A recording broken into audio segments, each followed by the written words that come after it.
तर मस्त अशी आपली डाळ खिचडी तयार झालेली आहे। तुम्ही ही डाळ खिचडी पापड किंवा लोणच्यासोबत सर्व करू शकता। खूप छान लागते। इथे मी 1 वाटी इंद्रायणी तांदूळ घेतले आहेत। तुमच्याकडे जे तांदूळ असतील ते कोणत्याही प्रकारचे तांदूळ घेतले तरी चालतील। इथे मी 1 वाटी मूग डाळ घेतलेली आहे।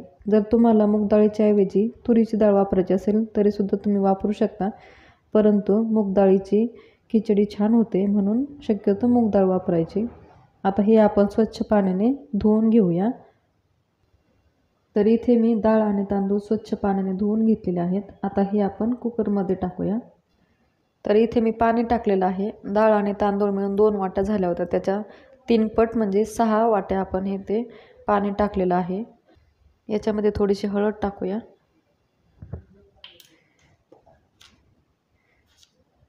थोडंसं मीठ,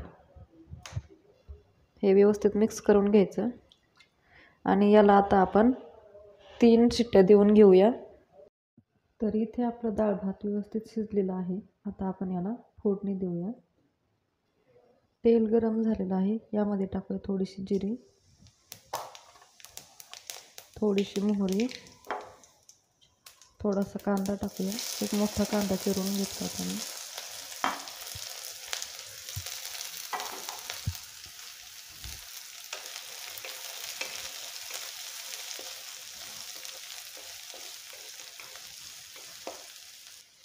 कांदा थोडासा लालसर झालेला आहे। आता याच्यामध्ये टाकूया आपण एक मोठा टोमॅटो, 2 मिरच्या कापल्या होत्या मी,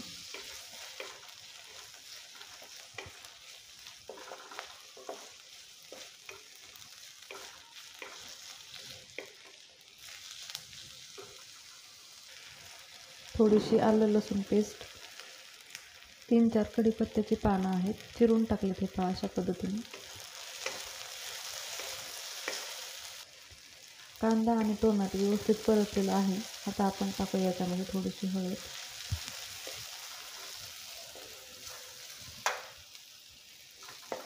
थोडंसं लाल तिखट, मी याच्यामध्ये टाकते थोडंसं तूप। जर तुम्हाला हे पूर्ण तुपामध्ये परतायचं असेल तर तुम्ही ते तुपामध्ये सुद्धा परतू शकता। आता आपण याच्यामध्ये शिजून घेतलेलं डाळ आणि तांदूळ टाकूया।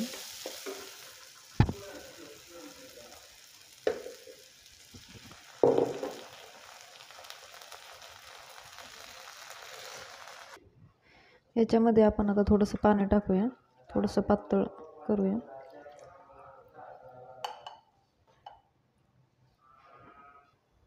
चवीपुरतं मीठ टाकूया। मीठ थोडंसं कमी टाकायचं, अगोदरही आपण टाकलं होतं। तर पहा अशा पद्धतीने याची कन्सिस्टन्सी आहे। आता याला एक आपण उकळी देऊन घेऊया। याच्यामध्ये टाकूया कोथिंबीर। इथे आपण फोडणी तयार करून घेऊ। थोडीशी जिरी,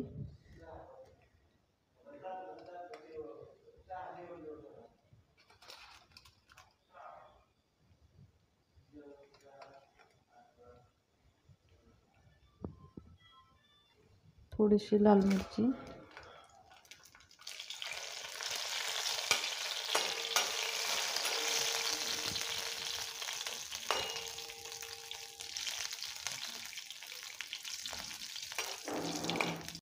ही आपली फोडणी तयार आहे।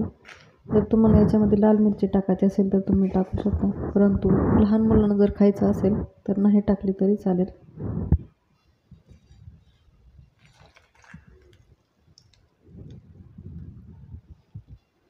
आणि इथे मस्त अशी आपली डाळ खिचडी तयार आहे। पहा एकदम मस्त अशी आपली डाळ खिचडी झालेली आहे। लहान मुले अगदी आवडीने ही डाळ खिचडी खातात। गरमागरम सर्व करायला खूप छान लागते। वरून टाकूया तुपाची धार थोडीशी, थोडीशी कोथिंबीर। तर रेसिपी कशी वाटली ते कमेंटमध्ये नक्की सांगा आणि जर चॅनलवर नवीन असाल तर व्हिडिओला लाईक, शेअर अँड सबस्क्राईब करायला अजिबात विसरू नका। धन्यवाद.